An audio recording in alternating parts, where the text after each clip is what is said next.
N D university کے داخلہ test نے سندھ کے تعلیمی بورڈز کی شفافیت پر سنگین سوالات اٹھا دیے۔ ملک کے معروف انجینئرنگ یونیورسٹی کے لیے ہونے والے داخلہ ٹیسٹ میں کیمبرج فیڈرل اور کراچی بورڈز نے میدان بانٹ لیا۔ 80% سے زیادہ نتائج حاصل کرنے والے سندھ کے دیگر بورڈز کے طلباء این ڈی یونیورسٹی میں میرٹ پر داخلہ حاصل نہ کر سکے۔ سید وسیم کی یہ رپورٹ دیکھیے۔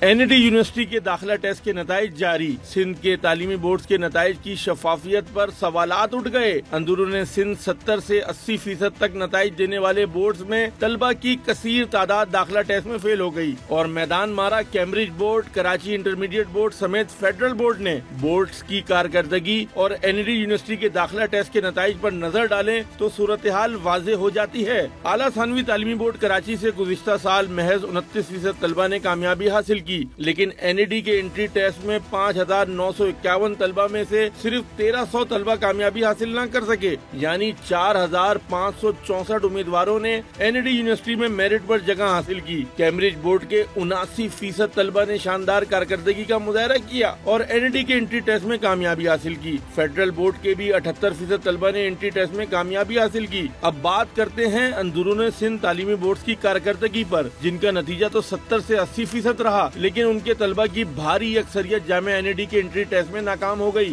جبکہ ٹیسٹ میں کامیابی کے لیے محض 50% مارکس حاصل کرنا تھے۔ اعداد و شمار کے مطابق حیدرآباد بورڈ میں 764 میں سے 406 طلبہ فیل ہوئے۔ اس طرح ناکامی کا تناسب 53% سے زائد رہا۔ لاڑکانہ بورڈ سے 322 طلبہ شریک ہوئے، جن میں سے 219 فیل ہو گئے۔ یوں حیدرآباد بورڈ سے بھی ناکامی کا تناسب 68% رہا۔ میرپور خاص کے 522 طلبہ میں سے 308، نواب شاہ بورڈ کے 261 میں سے 144 امیدوار فیل ہوئے۔ داخلہ ٹیسٹ میں شریک سکھر بورڈ کے 266 طلبہ میں سے 176 طلبہ بھی فیل ہوئے۔ یوں وہاں سے بھی ناکامی کا تناسب 66% رہا۔ واضح رہے کہ گزشتہ امتحانات میں کراچی کے طلبہ کی بڑی تعداد انٹرمیڈیٹ پری انجینئرنگ امتحانات میں فیل قرار دے دی گئی تھی، جس پر امیدواروں نے نتائج پر شکوک و شبہات کا اظہار کرتے ہوئے شدید احتجاج بھی ریکارڈ کرایا تھا۔ سید وسیم، ڈان نیوز، کراچی۔